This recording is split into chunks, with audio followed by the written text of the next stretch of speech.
പക്ഷെ വീട് മേടിക്കാൻ പോകുമ്പോൾ കുറേ കാര്യങ്ങൾ അവർ ശ്രദ്ധിക്കണം. അതായത് എമോഷണലായിട്ട് ടൈ അപ്പ് ആയിട്ട് വീട് മേടിക്കാൻ പോയാൽ കോൺട്രാക്റ്റ് സൈൻ ചെയ്യുന്നതിന് മുമ്പ് ഒരു ലോയറിനെ കാണുക, ആ കോൺട്രാക്റ്റ് ഒന്ന് പഠിച്ച് നോക്കുക, അതിൽ എന്തെങ്കിലും ഇഷ്യൂസ് ഉണ്ടോ എന്ന് നോക്കുക. ഇവിടെ ഓസ്ട്രേലിയയിൽ ചില ആൾക്കാർ കോൺട്രാക്ട് സൈൻ ചെയ്യുന്നതിന് മുമ്പ് ഏജന്റുമാർ വന്ന് പറയും, തെറ്റൊന്നുമില്ല, ഏജന്റുമാർ പറയും ഞാൻ അത് നേരെയാക്കി തരാം, അത് ചെയ്തു തരാം എന്നൊക്കെ പറയും. അത് കോൺട്രാക്റ്റിൽ എഴുതിയിട്ടില്ലെങ്കിൽ കാര്യമില്ല. അപ്പോൾ കോൺട്രാക്ട് ശ്രദ്ധിച്ച് നോക്കണം. അതൊരു ലോയറോ കൺവെൻസറിൻ്റെ അടുത്ത് കാണിച്ചിട്ട് അതൊന്ന് അതിൻ്റെ ടേംസ് ആൻഡ് കണ്ടീഷൻസ് എന്താണെന്ന് മനസ്സിലാക്കിയിട്ട് വേണം സൈൻ ചെയ്യാൻ കോൺട്രാക്ട്. എന്താണ് സെക്ഷൻ 32 എന്നൊക്കെ പറയുന്നത്? അതെ, വിക്ടോറിയയിൽ ഇപ്പോൾ ഞങ്ങൾ എല്ലാ സ്റ്റേറ്റും ചെയ്യുന്നുണ്ട്. Victoria, Queensland, New South Wales, South Australia. വിക്ടോറിയയിൽ പ്രത്യേകിച്ച് സെക്ഷൻ 32 എന്ന് പറയുന്നുണ്ട്. സെക്ഷൻ 32 എന്ന് പറയുന്നത് കംപ്ലീറ്റ് സെറ്റ് അല്ല. Contract of sale terms and കണ്ടീഷൻസും സെക്ഷൻ 32. സെക്ഷൻ 32 എന്ന് പറഞ്ഞാൽ വെണ്ടർ ഡിസ്ക്ലോഷറാണ്. അതായത് സെല്ലർ ഡിസ്ക്ലോസ് ചെയ്യുന്ന ചില കാര്യങ്ങൾ, അത് അതിൽ ഇമ്പോർട്ടൻ്റ് ആയിട്ടുള്ള കാര്യങ്ങളൊക്കെ അവർ ഡിസ്ക്ലോസ് ചെയ്തിരിക്കണം.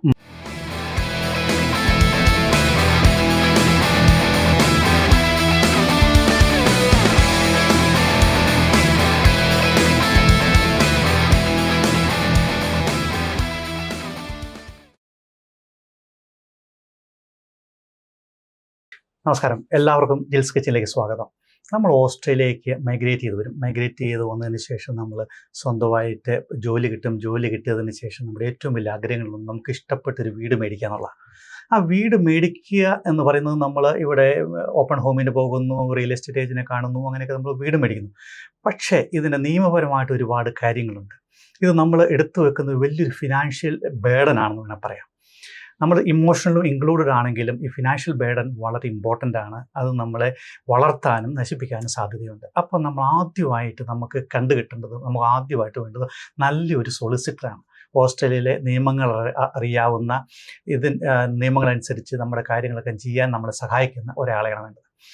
അതേപോലെ തന്നെ നമുക്ക് മറ്റൊരു പ്രശ്നമാണ് നമ്മുടെ വില്ല്. നമ്മൾ ഓസ്ട്രേലിയ വന്നതിന് ശേഷം വില്ലിൻ്റെ ആവശ്യം എന്തുമാത്രമാണെന്ന് നമുക്ക് കറക്റ്റായിട്ട് അറിയത്തില്ല. നമ്മൾ പലപ്പോഴും പറഞ്ഞു കേട്ടിട്ടുണ്ട്, ഓസ്ട്രേലിയ വന്ന് പ്രോപ്പർട്ടി മേടിച്ച് കഴിഞ്ഞാൽ ഗവൺമെൻറ് ആ പ്രോപ്പർട്ടി കൊണ്ടുപോകും, നമുക്കോ നമ്മുടെ മക്കൾക്കോ അനുഭവിക്കാൻ പറ്റിയിരുന്നു. അപ്പോൾ അതിൻ്റെ സത്യാവസ്ഥ എന്തുമാത്രമാണെന്നൊക്കെ നമുക്കറിയണം. അതിനുവേണ്ടി ഇന്ന് നമ്മോട് കൂടിയുള്ളത് ഓസ്ട്രേലിയയിലെ ലോയർ, സൊളിസിറ്ററായിട്ടും അതേപോലെ തന്നെ സൊളിസിറ്റർ, പിന്നെ കൺവെൻസറൊക്കെ ആയിട്ട് ബിസിനസ് ചെയ്യുന്ന വിനു കുമാറാണ്. നമസ്കാരമുണ്ട്. നമസ്കാരം ജിൽസ്. Thank you. നമസ്കാരം. എന്നാണ് വിശേഷം? വിനു നാട്ടിലെ? ഞാൻ ജനിച്ചു വളർന്നൊക്കെ ബാംഗ്ലൂരാണ്. നാട് തറവാട് എന്ന് പറഞ്ഞാൽ പാലക്കാട്. പാലക്കാടാണ് അല്ലേ? ഞങ്ങൾക്ക് നല്ല മട്ടേരിയൊക്കെ കിട്ടുന്ന പാലക്കാട്. അതൊക്കെ കളഞ്ഞിട്ടൊക്കെ പോകുന്നല്ലേ? അമ്മ ജനിച്ചതൊക്കെ തൃശ്ശൂർ നിന്നാണ്, അച്ഛൻ പാലക്കാട്. പക്ഷെ ഞാൻ ജനിച്ചു വളർന്നൊക്കെ ബാംഗ്ലൂരാണ്. അല്ലേ? ഓക്കെ. ഇപ്പൊ തൃശ്ശൂരാണെങ്കിലും നമ്മുടെ നാട്ടിലെ ഒരു സാംസ്കാരിക കേന്ദ്രവും അതേപോലെ തന്നെ ഈ ഒരുപാട് ബിസിനസ്സുകാരുള്ള ഒരു സ്ഥലം എന്ന് പറയുന്നത് തീർച്ചയായിട്ടും തൃശ്ശൂരാണ് അല്ലേ? അതിന്റെ മഹാത്മ്യം ഓസ്ട്രേലിയയിലും കണ്ടിന്യൂ ആണ്. അപ്പൊ ഇവിടെ എഞ്ചിനീയർ ആവുന്ന ഇതിനു മുമ്പ് ഞാൻ വന്നത് ടൂൾ മേക്കറായിട്ട് വന്നു. എഞ്ചിനീയറിംഗ് പഠിച്ചു, എഞ്ചിനീയറായിട്ട് പണിയെടുത്ത് 32 കൊല്ലം കഴിഞ്ഞു. അത് കഴിഞ്ഞിട്ട് വേറെ കുറെ പഠിത്തം കഴിഞ്ഞു. അവസാനം ലോയറായിട്ട് ചെയ്യാന്ന് വെച്ചിട്ട് ലോയർ ആയി തീരുമാനിച്ചു. അത് ഓസ്ട്രേലിയയിലെ സർവ്വ അടികളെയും പഠിച്ചു. അതുകൊണ്ട് എന്ത് കാര്യങ്ങൾക്ക് വേണമെങ്കിലും നല്ല എക്സ്പീരിയൻസ്ഡ് ആണ്, പല ഫീൽഡിലൂടെ കടന്നു പോയിട്ടുണ്ട്. ഇനി അവസാനം നമ്മുടെ ലോയും പഠിച്ചു അല്ലേ? തീർച്ചയായിട്ടും. അപ്പൊ നല്ലൊരു ലോയറാണ്. അപ്പം നമ്മള് മലയാളികൾ ഇവിടെ വരും, നല്ലൊരു ലൈഫിന് വേണ്ടി നമ്മൾ ഇവിടെ വരുന്നത്. ഇവിടെ വന്നതിന് ശേഷം നമ്മുടെ ഏറ്റവും വലിയ ആഗ്രഹങ്ങളിൽ നിന്ന് നല്ലൊരു വീട്, സ്വപ്നസുന്ദരമായിട്ടൊരു വീട്, ഭാര്യയും ഭർത്താവും മക്കളും പേരൻസും ഒക്കെ ആയിട്ട് ജീവിക്കണമെന്ന് ഉദ്ദേശിച്ചുണ്ട് അല്ലേ? ഇച്ചിരി കോട്ടിയാടൊക്കെ, ഇച്ചിരി ബാക്കിയാടൊക്കെ വൈകുന്നേരം എന്താണ് നമ്മളിപ്പം അങ്ങനെയൊക്കെ ഉള്ളൊരു നല്ലൊരു വീട് നമ്മൾ സ്വപ്നം കാണുന്നത്. അതിനു വേണ്ടി നമ്മൾ വീട് അന്വേഷിക്കും. മിക്കവാറും നമ്മൾ താമസിക്കുന്നിടത്ത് ജോലിയുടെ ബന്ധപ്പെട്ടൊക്കെ ഇതിൽ അന്വേഷിച്ച് കഴിയുമ്പോൾ നമുക്ക് ഇഷ്ടപ്പെട്ടൊരു വീട് വരും. അതിനുശേഷം എന്താ ഞങ്ങൾ ചെയ്യേണ്ടത്? ഒരു വീട് മേടിക്കുക എന്നുള്ളത് എല്ലാവരുടെയും സ്വപ്നമാണ്. എസ്പെഷ്യലി മലയാളികൾക്ക് നല്ലൊരു വീടും, വലിയ വീടും, വലിയ ബാക്ക്യാർഡും, നല്ല ഒരു സിറ്റുവേഷനുള്ള വീട് കാണുന്നുള്ളത്. പക്ഷെ വീട് മേടിക്കാൻ പോകുമ്പോൾ കുറേ കാര്യങ്ങൾ അവർ ശ്രദ്ധിക്കണം. അതായത് എമോഷണലായിട്ട് ടൈ അപ്പ് ആയിട്ട് വീട് മേടിക്കാൻ പോയാൽ കോൺട്രാക്ട് സൈൻ ചെയ്യുന്നതിന് മുമ്പ് ഒരു ലോയറിനെ കാണുക, ആ കോൺട്രാക്ട് ഒന്ന് പഠിച്ച് നോക്കുക, അതിൽ എന്തെങ്കിലും ഇഷ്യൂസ് ഉണ്ടോ എന്ന് നോക്കുക. ഇവിടെ ഓസ്ട്രേലിയയിൽ ചില ആൾക്കാർ കോൺട്രാക്ട് സൈൻ ചെയ്യുന്നതിന് മുമ്പ് ഏജന്റുമാർ വന്ന് പറയും, തെറ്റൊന്നുമില്ല, ഏജന്റുമാർ പറയും ഞാൻ അത് നേരെയാക്കി തരാം, അത് ചെയ്തു തരാം എന്നൊക്കെ പറയും. അത് കോൺട്രാക്റ്റിൽ എഴുതിയിട്ടില്ലെങ്കിൽ കാര്യമില്ല. അപ്പോൾ കോൺട്രാക്ട് ശ്രദ്ധിച്ച് നോക്കണം. അതൊരു ലോയറോ കൺവെൻസറിൻ്റെ അടുത്ത് കാണിച്ചിട്ട് അതൊന്ന് അതിന്റെ ടേംസ് ആൻഡ് കണ്ടീഷൻസ് എന്താണെന്ന് മനസ്സിലാക്കിയിട്ട് വേണം സൈൻ ചെയ്യാൻ കോൺട്രാക്ട്. എന്താണ് സെക്ഷൻ 32 എന്നൊക്കെ പറയുന്നത്? അതെ, വിക്ടോറിയയിൽ ഇപ്പൊ ഞങ്ങൾ എല്ലാ സ്റ്റേറ്റും ചെയ്യുന്നുണ്ട്. Victoria, Queensland, New South Wales, South Australia. വിക്ടോറിയയിൽ പ്രത്യേകിച്ച് സെക്ഷൻ 32 എന്ന് പറയുന്നുണ്ട്. സെക്ഷൻ 32 എന്ന് പറയുന്നത് കംപ്ലീറ്റ് സെറ്റ് അല്ല. Contract of sale terms and കണ്ടീഷൻസും സെക്ഷൻ 32. സെക്ഷൻ 32 എന്ന് പറഞ്ഞാൽ വെണ്ടർ ഡിസ്ക്ലോഷർ ആണ്. അതായത് സെല്ലർ ഡിസ്ക്ലോസ് ചെയ്യുന്ന ചില കാര്യങ്ങൾ, അത് അതിൽ ഇമ്പോർട്ടൻ്റ് ആയിട്ടുള്ള കാര്യങ്ങളൊക്കെ അവർ ഡിസ്ക്ലോസ് ചെയ്തിരിക്കണം. അപ്പൊ അത് വായിച്ച് നോക്കണം, അത് ഇമ്പോർട്ടൻ്റ് ആണ്. സെക്ഷൻ 32-ൽ മറ്റേ ടൈറ്റിലിന്റെയും പ്ലാനിന്റെയും ഡീറ്റെയിൽസ് ഒക്കെ ഉണ്ടാവും, അതൊന്ന് ശ്രദ്ധിക്കണം. അതിൽ വല്ല റെസ്ട്രിക്ഷൻസ് ഉണ്ടോ എന്ന് നോക്കണം. അത് വിക്ടോറിയയിൽ. ക്വീൻസ്ലാൻഡിലും ഇതേപോലെ തന്നെ ഒരു ഫോം 2 എന്നുള്ള ഒരു സംഭവമുണ്ട്. അതിലും ഇതേപോലെ തന്നെ വെണ്ടർ ഡിസ്ക്ലോസ് ചെയ്യണം സർട്ടൻ കാര്യങ്ങൾ, അത് നിങ്ങൾ ശ്രദ്ധിച്ച് നോക്കണം. അപ്പൊ അത് ഞാൻ പ്രത്യേകിച്ച് പറയും. സൈൻ ചെയ്ത് എടുത്ത് പിടിച്ച് ഒരു എമോഷണൽ ആയിട്ട് വീട് എനിക്ക് ഇഷ്ടപ്പെട്ടു, അത് വേണം പറഞ്ഞ് പെട്ടെന്ന് സൈൻ ചെയ്യേണ്ട. അതേപോലെ പ്രഷർ ഉണ്ടാവും, ഏജന്റുമാരും മറ്റേ വേറെയും ബയേഴ്സ് ഉണ്ടാവും. പക്ഷെ അത് വീട് പോവാതിരിക്കാൻ വേണ്ടി പെട്ടെന്ന് ആൾക്കാർ സൈൻ ചെയ്തിട്ട് വരും. അത് ചെയ്യാൻ വളരെ നല്ലത് ആണല്ലേ. അപ്പൊ ഈ സെക്ഷൻ 32-ൽ തന്നെയാണോ നമ്മൾ അതിനകത്ത് കൂളിംഗ് ഓഫ് പീരീഡ് ഉണ്ടല്ലോ, അത് ഓരോ സ്റ്റേറ്റിലും ഡിഫറെൻ്റ് ആണോ? അത് എല്ലാ സ്റ്റേറ്റിലും ഡിഫറെൻ്റ് ആണ്. ഇപ്പോൾ ന്യൂ സൗത്ത് വെയിൽസിൽ ജനറലി 5 business days ആണ്. പക്ഷെ ന്യൂ സൗത്ത് വെയിൽസിൽ മിക്കവാറും കൂളിംഗ് ഓഫ് പീരീഡ് വേവ് ചെയ്യാൻ പറയും. അതായത് സെല്ലർ പറയും കൂളിംഗ് ഓഫ് പാടില്ല, തരില്ല എന്ന് പറയും, വേവ് ചെയ്യാൻ പറയും. അത് ശ്രദ്ധിച്ച് നോക്കണം, കാരണം കൂളിംഗ് ഓഫ് ഓട്ടോമാറ്റിക് അല്ല. ക്വീൻസ്ലാൻഡിൽ 5 ദിവസമുണ്ട് കൂളിംഗ് ഓഫിന്. പക്ഷെ ആ കൂളിംഗ് ഓഫ് പീരീഡിൽ ടെർമിനേറ്റ് ചെയ്യുകയാണെങ്കിൽ നിങ്ങൾ 0.25% ഓഫ് ദ പർച്ചേസ് പ്രൈസ് അങ്ങോട്ട് പേ ചെയ്യണം. അത് ഫ്രീ അല്ല, മനസ്സിലായോ? വിക്ടോറിയയിൽ 3 business days ആണ്. പക്ഷേ 3 business days എപ്പോഴാണ് തുടങ്ങുന്നത് വെച്ചാൽ when the purchaser signs the contract, മനസ്സിലായോ? വെണ്ടർ സൈൻ ചെയ്ത് കഴിഞ്ഞിട്ടല്ല, പർച്ചേസർ സൈൻ ചെയ്ത ഉടനെ 3 ദിവസം സമയമുണ്ട്. ആ 3 ദിവസത്തിൽ ടെർമിനേറ്റ് ചെയ്യുകയാണെങ്കിൽ 0.2% പേ ചെയ്യണം. അതായത് എവറി $100,000 $200 പേ ചെയ്യണം പെനാൽറ്റി. അപ്പൊ ഇത് ഫ്രീ ആയിട്ട് you can get out like that. അതാണ് കൂളിംഗ് ഓഫ് എന്ന് പറയുന്നത്. പിന്നെ നമ്മൾ എക്സ്ട്രാ കണ്ടീഷൻസ് ഒക്കെ വെക്കില്ലേ? Of course. പിന്നെ കണ്ടീഷൻസ് ഉണ്ട്. സബ്ജക്ട് ടു ഫൈനാൻസ് ശ്രദ്ധിക്കേണ്ട കാര്യം എന്താണെന്ന് വെച്ചാൽ 3 കാര്യങ്ങൾ ഉണ്ടാവും സബ്ജക്ട് ഫൈനാൻസിൽ. ഒന്ന് ബാങ്ക്, വിച്ച് ബാങ്ക്. രണ്ടാമത്തെ വാട്ട് അമൗണ്ട്, എത്ര എമൗണ്ട്. മൂന്നാമത്തെ ഡേറ്റ്. ഞാൻ റെക്കമെൻഡ് ചെയ്യുന്നത് ഓൺലി ഡേറ്റ് മാത്രം ഇട്ടാൽ മതി, ബാക്കി രണ്ടും ഓപ്പൺ ആയിട്ട് വെക്കുക. അതായത് എനി ബാങ്ക് എനി എമൗണ്ട് എന്ന് വെക്കുക. കാരണം ഇപ്പോൾ ഒരു എമൗണ്ട് ലെറ്റ്സ് ഒരു $500,000 വേണം, ANZ ബാങ്കിൽ നിന്ന് വേണം, 15-ാം തീയതിക്കുള്ള വേണം എന്ന് പറഞ്ഞിട്ട് സൈൻ ചെയ്യുകയാണെങ്കിൽ കോൺട്രാക്ട്, ANZ തരില്ല എന്ന് പറഞ്ഞിട്ട് ഡിക്ലൈൻ ചെയ്യുകയാണെങ്കിൽ നിങ്ങളുടെ ആപ്ലിക്കേഷനിൽ 501 ആണെങ്കിൽ നിങ്ങൾക്ക് ആ കോൺട്രാക്ട് ടെർമിനേറ്റ് ചെയ്യാൻ പറ്റില്ല. മനസ്സിലായോ? അപ്പൊ അണ്ടർ 500 ആയിരിക്കണം. അപ്പൊ ആ ലിമിറ്റേഷൻ അവോയ്ഡ് ചെയ്യാൻ വേണ്ടിയിട്ട് ഞാൻ റെക്കമെൻഡ് ചെയ്യുന്നത് ഡേറ്റ് മാത്രം വെക്കുക, ബാക്കി ബാങ്കും അമൗണ്ടും വെക്കാതിരുന്നാൽ നല്ലത്. Finance condition. പിന്നെ ബിൽഡിംഗ് ആൻഡ് പെസ്റ്റ്. ഒരു കാര്യം പ്രത്യേകിച്ച് ശ്രദ്ധിക്കേണ്ടത്, ക്വീൻസ്ലാൻഡിലും ന്യൂ സൗത്ത് വെയിൽസിലും ടു സം ഡിഗ്രി സൗത്ത് ഓസ്ട്രേലിയയിലും ബിൽഡിംഗ് ആൻഡ് പെസ്റ്റ് ചെയ്ത് കഴിഞ്ഞിട്ട് അതിൽ എന്തെങ്കിലും ഡിഫക്റ്റ് ഉണ്ടെങ്കിൽ ബയറിന് പോയിട്ട് ചോദിക്കാം, ഇത് കറക്റ്റ് ചെയ്ത് തരാൻ പറയാം. അവർ മിക്കവാറും കറക്റ്റ് ചെയ്ത് തരും, ഓർ നെഗോഷിയേറ്റ് ചെയ്യാം പ്രൈസ്. വിക്ടോറിയയിൽ അത് പറ്റില്ല. വിക്ടോറിയയിൽ വെരി സ്ട്രിക്റ്റ്. അതായത് മേജർ ബിൽഡിംഗ് ഡിഫക്റ്റ് ഉണ്ടെങ്കിൽ മാത്രം നിങ്ങൾക്ക് ടെർമിനേറ്റ് ചെയ്യാം. മൈനർ ഡിഫക്റ്റ് ഉണ്ടെങ്കിൽ ഒന്നും ടെർമിനേറ്റ് ചെയ്യാൻ പറ്റില്ല. ഈ മൈനറും മേജറും എന്താണെന്നുള്ളത് ടെക്നിക്കലാണ്. അത് ഈ അതായത് ഇൻസ്പെക്ഷൻ ചെയ്യുന്ന ആൾക്കാർ അതിൽ സ്പെസിഫൈ ചെയ്യണം. Major building defect, structural defect ഉണ്ടെങ്കിൽ മാത്രം ടെർമിനേറ്റ് ചെയ്യാൻ പറ്റുള്ളൂ. അതുകൊണ്ട് വിക്ടോറിയയിൽ ഞാൻ കുറെ ആൾക്കാർ കണ്ടിട്ടുണ്ട്, അത് സേഫ്റ്റി ഇഷ്യൂ ആണ്, അതില്ലാണ്ട് നമുക്ക് താമസിക്കാൻ പറ്റില്ല. അത് കാര്യമൊക്കെ ശരി തന്നെയാണ്, പക്ഷെ അത് വെണ്ടർ അത് ചെയ്തോളണം എന്നില്ല, നിയമമില്ല. പിന്നെ നമ്മൾ ഇതാരാണോ ചെക്ക് ചെയ്യുന്ന ആ വ്യക്തി കറക്റ്റ് എഴുതുകയും ചെയ്യണം. കറക്റ്റ് ക്ലിയർ ആയിട്ട് എഴുതിയിരിക്കണം. അതെ, അബ്സല്യൂട്ട്ലി. നമ്മളിവിടെ കണ്ടിരിക്കുന്നത് ഇപ്പോൾ ഒരുപാട് ആൾക്കാർ ഇന്റർസ്റ്റേറ്റ് പ്രോപ്പർട്ടീസ് മേടിക്കാറുണ്ട്.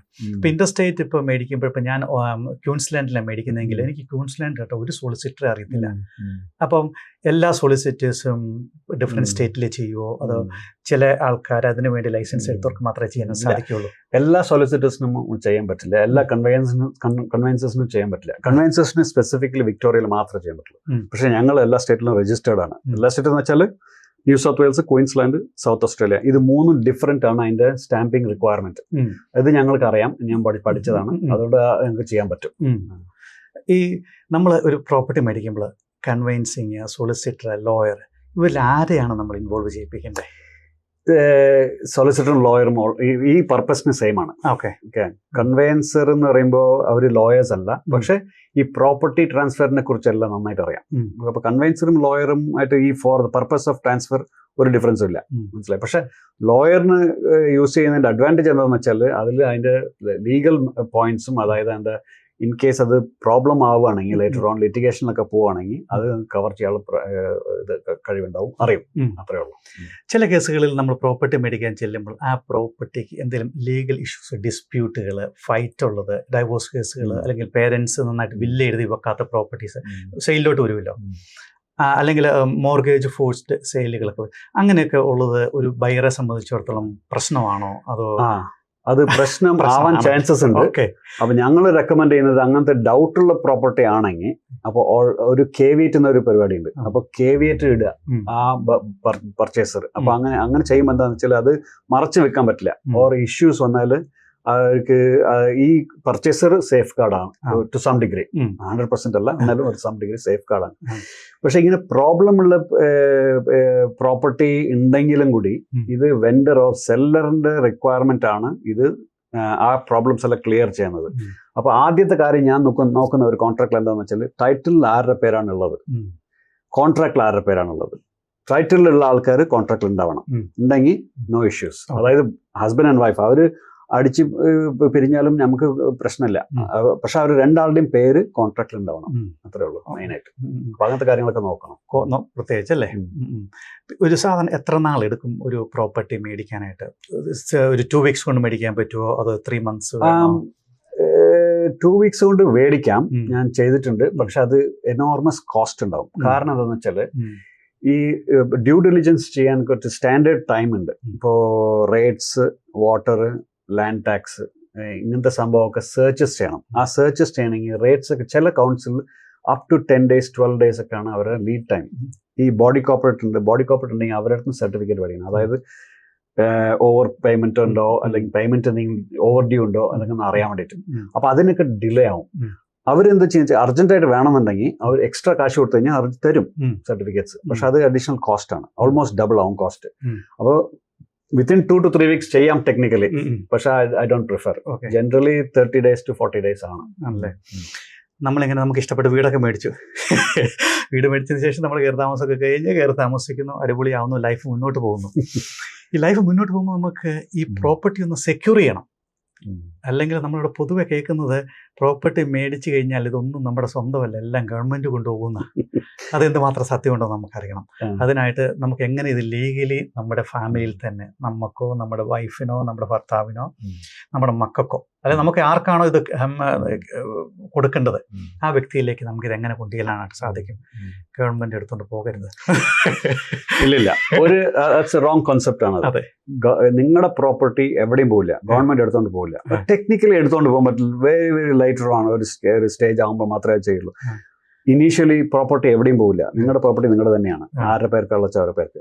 ഇപ്പോൾ പ്രോപ്പർട്ടി നമ്മൾ ഉണ്ടാക്കുമ്പോൾ ഒരു കാര്യം നമ്മൾ ശ്രദ്ധിക്കേണ്ടത്, പ്രോപ്പർട്ടി മാത്രമല്ല നിങ്ങൾ ഉണ്ടാക്കുന്നത്, നിങ്ങൾ ഫാമിലി ഉണ്ടാക്കുന്നുണ്ട്.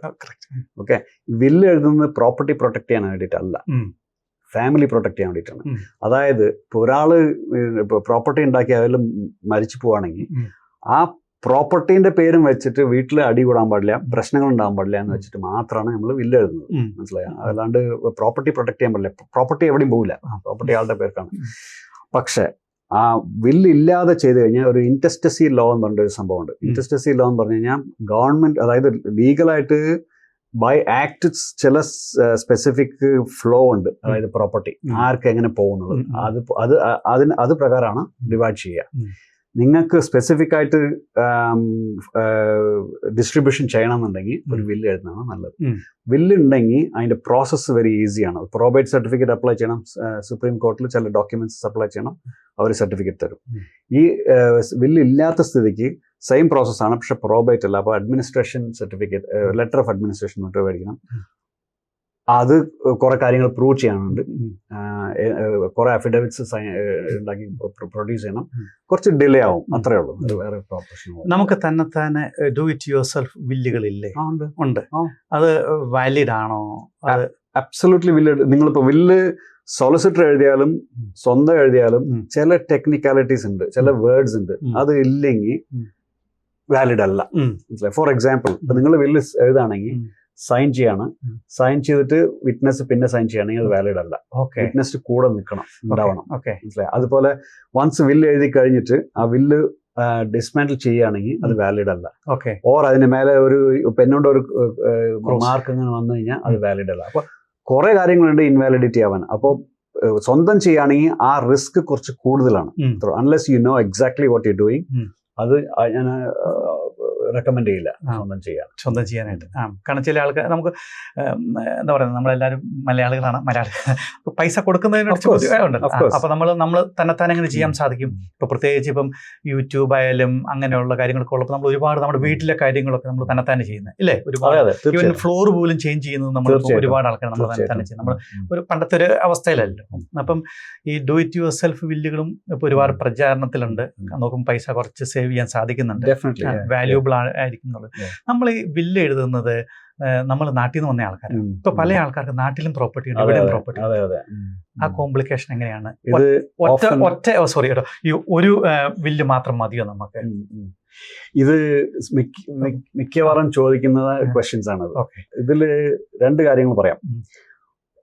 ഒന്ന്, വില്ല് എന്ന് പറയുന്നത് നിങ്ങളുടെ ഇന്റൻഷനാണ്, നിങ്ങളുടെ പ്രോപ്പർട്ടി വെച്ച് എന്താ ചെയ്യേണ്ടതെന്നുള്ള ഇന്റൻഷൻ. അപ്പൊ നാട്ടിലുള്ള പ്രോപ്പർട്ടി ഇവിടുത്തെ വില്ലിൽ എഴുതാം. പക്ഷേ പ്രശ്നം എന്താണെന്ന് വെച്ചാൽ ഇവിടുത്തെ നിങ്ങൾ മരിച്ചു കഴിഞ്ഞാൽ ഞാൻ അപ്പോഴേ പറഞ്ഞ പോലെ പ്രോബേറ്റ് സർട്ടിഫിക്കറ്റ് പഠിക്കണം കോർട്ടിൽ നിന്ന്. കോർട്ട് സീൽ ചെയ്തിട്ട് ഒരു കോർട്ട് സർട്ടിഫിക്കറ്റ് തരും. ആ സർട്ടിഫിക്കറ്റ് ഓസ്ട്രേലിയൻ്റെ അകത്ത് മാത്രമേ വാലിഡ് ഉള്ളൂ, അത് ഇന്ത്യയെ കൊണ്ടുപോയിട്ട് വാലിഡ് ആവില്ല. പക്ഷെ ഒരു റെഫറൻസ് ആണ്. അതായത് ഇന്ത്യയിൽ പോവുകയാണെങ്കിൽ ഇന്ത്യയിൽ കോർട്ട് പോയിട്ട് അത് റീസീൽ ചെയ്യണം. റീസീൽ ചെയ്ത് കഴിഞ്ഞാൽ ഒരു റെഫറൻസ് ആണ്. അതായത് ഒരു വില്ലുണ്ട്, ആ വില്ലിൽ ഇങ്ങനെ ഉണ്ടായിരുന്നു, ഇങ്ങനെയാണ് എഴുതിയിരിക്കുന്നത്, ഒരു റെഫറൻസ് അത്രേ ഉള്ളൂ. പക്ഷെ എൻഫോഴ്സ് ചെയ്യാൻ പറ്റില്ല. മനസ്സിലായോ? ഇന്ത്യയിൽ ഇനിയൊരു ഓപ്ഷൻ എന്ന് വെച്ചാൽ ഇന്ത്യയിൽ തന്നെ വേറൊരു വില്ല് എഴുതാം, ഇന്ത്യയിലേക്കുള്ള പ്രോപ്പർട്ടീസ്. പക്ഷെ ഇന്ത്യയിലുള്ള വില്ല് എഴുതുമ്പോൾ രണ്ടാമത് എഴുതുന്ന വില്ല്, അതായത് ഇന്ത്യയിലത്തെ ആദ്യം എഴുതുകയാണെങ്കിൽ രണ്ടാമത് ഓസ്ട്രേലിയയിൽ എഴുതുമ്പോൾ അതിൽ വില്ലിൽ രണ്ടാമത്തെ എഴുതുന്ന വില്ല് സ്പെസിഫൈ ചെയ്യണം പ്രീവിയസ്ലി ഒരു വില്ലുണ്ടെന്ന്. ഇല്ലെങ്കിൽ എല്ലാ വില്ലും റിവോക്ക് ആവും. മനസ്സിലായോ? അപ്പൊ ഇന്ത്യൻ പ്രോപ്പർട്ടി പ്രൊട്ടക്ട് ചെയ്യണമെന്നുണ്ടെങ്കിൽ രണ്ട് വഴി ചെയ്യാം. ഒന്ന്, ഇവിടുത്തെ വില്ലിൽ എഴുതി വെക്കാം, പക്ഷെ ഇറ്റ്സ് നോട്ട് എൻഫോഴ്സിബിൾ 100%. രണ്ടാമത് വന്നിട്ട് അവിടെ ഒരു വില്ല് എഴുതിയിട്ട് അവിടുത്തെ ഇന്ത്യൻ വില്ലിലും അത് സ്പെസിഫൈ ചെയ്യാം. പക്ഷെ ഇന്ത്യൻ വില്ലിൽ പറയണം ഓസ്ട്രേലിയയിൽ വേറൊരു വില്ലുണ്ടെന്നുള്ളത്. മനസ്സിലായോ? അപ്പൊ രണ്ട് കൺട്രിക്കും വേണ്ടി രണ്ട് ഡിഫറെന്റ് ആയിട്ടുള്ള വില്ലുകൾ എഴുതുന്നതാണ് ചെയ്യാം നല്ലത് അല്ലേ? അല്ല, അതാണ് നല്ലത്. ഇൻഡിവിജ്വൽ റിക്വയർമെന്റ് ഡിഫറെന്റ് ആണ്. അതങ്ങനെ ബ്ലാങ്കറ്റ് സ്റ്റേറ്റ്മെന്റ് പറയാൻ പറ്റില്ല. പക്ഷെ ഇവിടുത്തെ വില്ലിൽ നിങ്ങൾക്ക് എഴുതാം, ഡിപ്പെൻഡിങ് ഓൺ ദ പ്രോപ്പർട്ടി ടൈപ്പും പ്രോപ്പർട്ടി വാല്യൂം ആൻഡ് നിങ്ങളുടെ സിറ്റുവേഷൻ. അതായത് എത്ര പൊട്ടൻഷ്യൽ ഉണ്ട് മറ്റേ ക്ലെയിം ചെയ്യാൻ, ആരൊക്കെയാണ് നിങ്ങളുടെ ആൾക്കാരുള്ളത്, ആർക്കൊക്കെയാണ് അതിന് മേലെ ആ പ്രോപ്പർട്ടിക്ക് അവകാശമുള്ളത്, അങ്ങനെ കുറെ കാര്യങ്ങൾ നോക്കിയിട്ട് വേണം പറയാൻ. അങ്ങനെ ബ്ലാങ്കറ്റ് ആയിട്ട് പറയാൻ പറ്റില്ല. എന്നോട് ചോദിച്ചു കഴിഞ്ഞാൽ ഞാൻ ഇൻഡിവിജ്വൽ ആയിട്ട് പറഞ്ഞു കൊടുക്കാം. അതെ, തീർച്ചയായിട്ടും. കാരണം കേസുകളിലെ ഇൻഡിവിജ്വൽ ടു ഇൻഡിവിജ്വൽ. അപ്പം നമ്മളിവിടെ പറയുന്ന കാര്യങ്ങളെല്ലാം ഇൻഡിവിജ്വൽ ടു ഇൻഡിവിജ്വൽ ഡിഫറെൻ്റ് ആണ് കേട്ടോ. അപ്പം അതെ, അപ്പം നിയമപരമായിട്ടുള്ള കാര്യങ്ങളും മറ്റും നിങ്ങൾ അതായത് ലോയേഴ്സിനോടോ അതായത് ബന്ധപ്പെട്ടുള്ള നിയമപരമായിട്ട് ലൈസൻസ്ഡ് ആയിട്ടുള്ള ആൾക്കാരുമായിട്ട് ഡിസ്കസ് ചെയ്യുക. അതിനുശേഷം മാത്രമേ നിങ്ങൾ തീരുമാനം എടുക്കാവുള്ളൂ. ഇവിടെ ഇപ്പം വിനു ഉണ്ട്, നമുക്ക് തീർച്ചയായിട്ടും വിനുവിൻ്റെ ഡീറ്റെയിൽസും കാര്യങ്ങളെല്ലാം കൊടുക്കുന്നതാണ്. ഇപ്പം നിങ്ങൾക്ക് പ്രോപ്പർട്ടി മേടിക്കണമെന്നുണ്ടെങ്കിൽ അത് മേടിച്ച പ്രോപ്പർട്ടി ട്രാൻസ്ഫർ ചെയ്യാനായിട്ട്, പ്രോപ്പർട്ടി അതുപോലെ വിൽക്കാൻ നേരത്ത് അത് ട്രാൻസ്ഫർ ചെയ്യാനായിട്ട്, ഇപ്പോൾ വില്ല് എഴുതുമ്പം എങ്ങനെ എഴുതണം, എന്തുകൊണ്ട് എഴുതണം, അതിൻ്റെ നമ്മുടെ എല്ലാവരും വ്യക്തിപരമായിട്ടുള്ള സാഹചര്യങ്ങളും കാരണങ്ങളും ഡിഫറെൻ്റാണ്. അപ്പോൾ തീർച്ചയായിട്ടും അത് വിനുവിനെ വിളിച്ച് ഇരുന്ന് അതേക്കുറിച്ച് ഡിസ്കസ് ചെയ്തതിന് ശേഷം നിയമപരമായിട്ടുള്ള തടസ്സങ്ങളൊന്നുമില്ലാതെ ഏത് രാജ്യത്താണോ വേണ്ടിയാണ് നമ്മൾ എഴുതുന്നത് ആ രാജ്യത്തെ നിയമമായിട്ട് തീർച്ചയായിട്ടും അറിഞ്ഞിരിക്കുന്ന ആളുമായിട്ട് ചെയ്യുന്നതാണ് എപ്പോഴും നല്ലൊരു ഡു ഇറ്റ് യുവർ സെൽഫിനേക്കാളും. ഈ വില്ലുമായിട്ട് ബന്ധപ്പെട്ട് വരുമ്പോൾ ഈ നമുക്ക് എത്ര പെർസെൻറ്റേജ് വേണമെങ്കിലും ഭാര്യയ്ക്കോ ഭർത്താവിനോ മക്കൾക്കോ ആയിട്ട് എഴുതാൻ സാധിക്കുമോ? നിങ്ങൾക്ക് എന്ത് വേണമെങ്കിലും ചെയ്യാം. പക്ഷേ ഇപ്പോൾ ഒരു എക്സാമ്പിൾ പറയാം. ഒരു അച്ഛനും അമ്മയും രണ്ട് പിള്ളേരും. ഇപ്പോൾ അച്ഛനമ്മയും ഒന്ന് പറയാണ് ഒരു കുട്ടിക്ക് 90% കൊടുക്കണം, അടുത്ത കുട്ടിക്ക് 10% കൊടുക്കണം എന്ന് പറയുകയാണെങ്കിൽ ഞാൻ അതിൻ്റെ സ്പെസിഫിക് ആയിട്ട് ഒരു അഡ്വൈസ് എഴുതി കൊടുക്കണം. അതായത് ഇറ്റ് ഈസ് ടു റിസ്കി എന്ന് പറഞ്ഞിട്ട്. കാരണം ആ 10% കിട്ടിയ കുട്ടി പിന്നീട് ക്ലെയിം ചെയ്യാം. ഓക്കെ, അതായത് ഇത് നോട്ട് ഫെയർ എന്ന് പറഞ്ഞു. അതായത് ഇപ്പോൾ എഴുതിയത് അത് ശരിക്കും എഴുതിയിട്ടില്ല എന്ന് പറഞ്ഞിട്ട് അവർക്ക് പൊട്ടൻഷ്യലി ക്ലെയിം അല്ല ചാലഞ്ച് ചെയ്യാം ആ വില്ല് അപ്പോൾ ഇൻവാലിഡ് ആവാൻ ചാൻസസ് ഉണ്ട്. അതായത് ഡിപ്പെൻഡിങ് ഓൺ സിറ്റുവേഷൻ ഞാൻ ജനറലായിട്ട് പറയാം. അപ്പൊ ഞാൻ പ്രത്യേകിച്ച് പറയും ഈ കുട്ടികൾക്ക് രണ്ടുപേർക്കും ലീഗൽ എൻടൈറ്റിൽമെന്റ് ഹാഫ് ആണ്. മനസ്സിലായി? നിങ്ങൾക്ക് വേണമെങ്കിൽ നിങ്ങൾക്ക് എന്ത് വേണമെങ്കിൽ എഴുതാം. പക്ഷേ ഈ വില്ലിൽ യൂഷ്വലി ഞാൻ എന്താ പറയാന്ന് വെച്ചാൽ വില്ലിൽ അങ്ങനെ എഴുതുകയാണെങ്കിൽ ഡിസ്പാരിറ്റി ഉണ്ടെന്നുണ്ടെങ്കിൽ എന്തുകൊണ്ട് അങ്ങനെ ചെയ്യുന്നു എന്നുള്ള ഒരു റീസണിങ് കൊടുക്കുകയാണെങ്കിൽ കോർട്ടിന് ഒരു അസിസ്റ്റൻസ് ആവും. അപ്പൊ അത് ഫസ്റ്റ് പ്രിഫറൻസ് കോർട്ട് വന്നിട്ട് ലുക്ക് അറ്റ് ദ വിൽ. നിങ്ങൾ വില്ലിൽ എന്താ പറഞ്ഞേക്കെന്ന് വെച്ചാൽ അതുപോലെയാണ് നടത്താൻ പറയുള്ളൂ. പക്ഷെ ഇങ്ങനത്തെ ഡിസ്പാരിറ്റീസ് വരുമ്പോൾ ചാലഞ്ച് ചെയ്യാം ആ കുട്ടിക്ക്. അതായത് എനിക്ക് ഈക്വൽ ആയിട്ട് കിട്ടേണ്ടതായിരുന്നു എന്ന് പറഞ്ഞിട്ട് ചാലഞ്ച് ചെയ്യാം. ചാലഞ്ച് ചെയ്താൽ ലിസൺ ടു ദാറ്റ്. കാരണം നമ്മുടെ നാട്ടിലൊക്കെ വില്ല് എഴുതുമ്പോൾ ഒരു പക്ഷെ നമ്മൾ പ്രോപ്പർട്ടീസ് മക്കൾക്ക് കൊടുക്കുമ്പോൾ പല റേഞ്ചിലാണ് കൊടുക്കുന്നത്. കൂടെ നിൽക്കുന്നവർക്ക് ഒരു റേഞ്ച്, മാറിപ്പോയവർക്ക് വേറെ റേഞ്ച്, സ്ത്രീകൾക്ക് വേറെ റേഞ്ച്. മക്കൾക്ക് മറ്റു നാട്ടിൽ പ്രോപ്പർട്ടീസ് കൊടുക്കുമ്പോൾ വളരെ ചുരുക്കമാണ്. പക്ഷെ ഇവിടെ എനിക്ക് തോന്നുന്നു ഇവിടെ എല്ലാവർക്കും കൊടുക്കണം, ഈക്വൽ ആണ്. അപ്പൊ പിന്നെ നാട്ടിലെന്ന് വെച്ചാൽ വേറെ വ്യത്യാസമുണ്ട്. റിലീജിയൻ ടു റിലീജിയൻ ഡിഫറെന്റ് ആണ്. പക്ഷെ ഇവിടെ പരിപാടി നടക്കില്ല അല്ലേ? അപ്പൊ അങ്ങനെയുള്ള കാര്യങ്ങളും മറ്റും ഒരുപാട് കാര്യങ്ങളുണ്ട് തീർച്ചയായിട്ടും. അത് ഇറ്റ്സ് ടു കോംപ്ലിക്കേറ്റഡ്. കാരണം ഇറ്റ് ഡിപെൻഡ്സ് ഓൺ സിറ്റുവേഷൻ. അതായത് നിങ്ങളുടെ സിറ്റുവേഷനിൽ എത്ര കുട്ടികളുണ്ട്, ആൺകുട്ടി പെൺകുട്ടി എന്ന ഡിഫറൻസ് ഒന്നുമില്ല. പക്ഷെ ആ ഡിസ്ട്രിബ്യൂഷൻ എമൗണ്ട് എങ്ങനെ കൊടുക്കും, പെർസെൻറ്റേജ് എങ്ങനെ കൊടുക്കും എന്നുള്ളത് ഡിഫറൻസ് ഉണ്ടെങ്കിൽ ഞാൻ ഹൈലി റെക്കമെൻഡ് ചെയ്യും വില്ലിൽ അത് എക്സ്പ്ലെയിൻ ചെയ്യാൻ പറയും. എഴുതി വെച്ച് കഴിഞ്ഞാൽ ഇറ്റ് ഇസ് ബെറ്റർ. എന്റെ റെക്കമെൻഡേഷൻ ആണ്. It's up to you. നിങ്ങൾ വില്ല് എഴുതുന്ന ആളുടെ വില്ലാണത്. അവസാനം ഞാൻ റിസ്ക് ഉണ്ടെന്ന് പറയും. ലേറ്റർ ഓൺ ആരെങ്കിലും ചാലഞ്ച് ചെയ്യുകയാണെങ്കിൽ നമുക്ക് എക്സ്പ്ലെയിൻ ചെയ്യാം. നമ്മളിത് ഡിസ്കസ് ചെയ്തു, ഇതിന്റെ റീസണിങ് ഇതാണ് എന്നുള്ളത് അതിൽ കാണിച്ചു കൊടുക്കാം. അപ്പോൾ it's good chance that court അത് അക്സെപ്റ്റ് ചെയ്യും. നമ്മൾ പ്രോപ്പർട്ടിയിൽ നമ്മൾ ബില്ല് എഴുതുമ്പോൾ അതിൻ്റെ അകത്ത് നമുക്ക് വീട്, അതുപോലെ ഷെയറുകൾ, കാര്യങ്ങളെല്ലാം എഴുതും. അതോടൊപ്പം തന്നെ നമുക്ക് ഇപ്പോൾ വണ്ടിയുള്ളവരുണ്ട്, സൈക്കിൾ ഉള്ളവരുണ്ട്, കാരവാനുള്ളവരുണ്ട്, അങ്ങനെയുള്ള സംഭവവും കൂടെ എല്ലാം എഴുതി വെക്കാം. വാല്യൂബിൾ മാത്രമല്ല. ഇപ്പൊ ഞാൻ എഴുതിയിട്ട് കണ്ടിട്ടുണ്ട് ഒരു പെയിന്റിങ്, പഴയ പെയിന്റിംഗ് ആണ്, അതിന് വാല്യൂ ഇല്ല, ഡോളർ വാല്യൂ ഇല്ല. പക്ഷെ അത് അവരുടെ മുത്തശ്ശന്റെ അവരുടെ ട്രഡീഷണൽ ആയിട്ട് ആരോ കൊടുത്തതാണ്. അത് അവർക്ക് ഇമോഷണൽ വാല്യൂ ഉണ്ട്. അപ്പൊ ആ ഇമോഷണൽ വാല്യൂ ഉള്ള സാധനം പ്രത്യേകിച്ച് ഒരാൾക്ക് കൊടുക്കണം എന്നുള്ളത് എഴുതി വെച്ചിട്ടുണ്ട്. അങ്ങനെ ചെയ്യാം. അപ്പോൾ ടു ആൻസർ ദ ക്വസ്റ്റ്യൻ, നിങ്ങളുടെ കയ്യിൽ ഉള്ള സാധനങ്ങൾ എല്ലാം നിങ്ങൾക്ക് ഡിസ്ട്രിബ്യൂട്ട് ചെയ്യാം. അതിന് വാല്യൂ ഉണ്ടെങ്കിലും ശരി, വാല്യൂ ഇല്ലെങ്കിലും ശരി, യു ക്യാൻ ഡു ഇറ്റ്. ഇവിടെ നമ്മൾ ചിലപ്പോൾ പറഞ്ഞു കേട്ടിട്ടുണ്ട്, ജാക്കറ്റൊക്കെ ഇവര് വല്യപ്പൻ ഉപയോഗിച്ച ജാക്കറ്റ് അല്ലേ? അതെ, ജാക്കറ്റുകള്, പഴയ വണ്ടികള്, ബൈബിൾ ഉണ്ട് പഴയ, അതായത് കുടുംബത്തിലത്തെ ബൈബിൾ ആയിരിക്കും.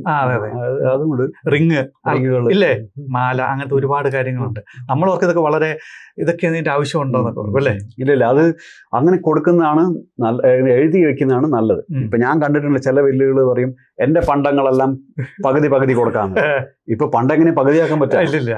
അപ്പോൾ ഞാൻ റെക്കമെൻഡ് ചെയ്യുന്നത് പണ്ടങ്ങൾ അങ്ങനെ കൊടുക്കുകയാണെങ്കിൽ, പ്രത്യേകിച്ച് ഈ റൗണ്ട് ആയിട്ടുള്ള സാധനം ഒരാൾക്ക്, ഈ ഇങ്ങനത്തെ ഗ്രീൻ കളറുള്ള സാധനം ഇനി ഒരാൾക്ക് അങ്ങനെ കൊടുക്കാം. ഓർ വിറ്റിട്ട് അതിന്റെ കാശ് ഡിസ്ട്രിബ്യൂട്ട് ചെയ്യാം. കാശ് ഡിസ്ട്രിബ്യൂട്ട് ചെയ്യാൻ ഈസിയാണ്.